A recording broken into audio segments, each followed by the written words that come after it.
We have all heard the expression, what doesn't kill you makes you stronger. This refers to the idea that the effort of healing something after a trial or injury actually makes it more resilient to similar trials.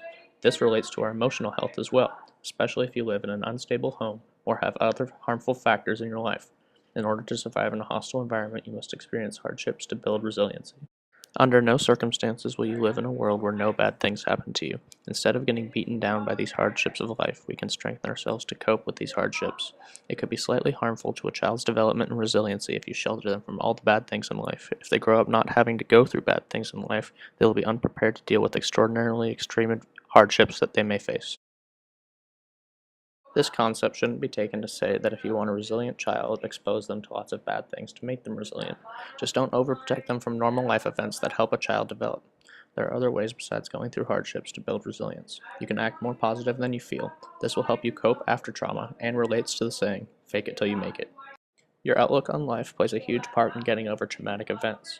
You can sulk in the aftermath of an event, or you can look ahead and realize there's a positive future. In the book Lord of the Flies, the boys experience plenty of trials on the island. For example, Jack is trying to hunt pigs that are on the island for food in a display of dominance. His first attempts are unsuccessful. Jack takes it hard and tries harder until he finally kills one. He fixed the mistakes he previously made, and it made him more resilient to the problems he faced before. You can't become prepared for things you are going to face without experiencing them firsthand. You can't walk up to the plate in the big leagues without hitting before and hit a home run. It takes a ton of practice to be able to overcome the challenges you face batting in the MLB.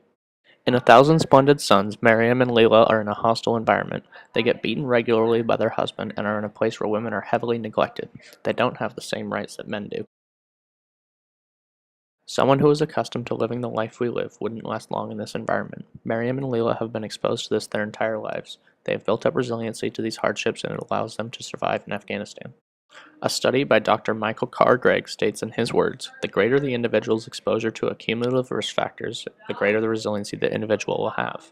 Psychologist Mary Hartwell Walker phrases it like this, the more coping skills we have, the more able we are to metabolize or deal with trauma.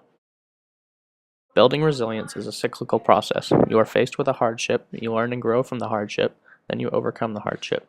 This then leads to another hardship you will have to face. It can also be alluded to as a bouncy ball. Pretend every time you face a trial, the ball hits the ground. Every time you bounce back from a trial, the ball bounces off the ground. Now, after bouncing back, you are more resilient than the ball has another thin layer of elastic rubber added to it and allowing it to bounce back easier than it did before. It is easier for you to bounce back from more trials too.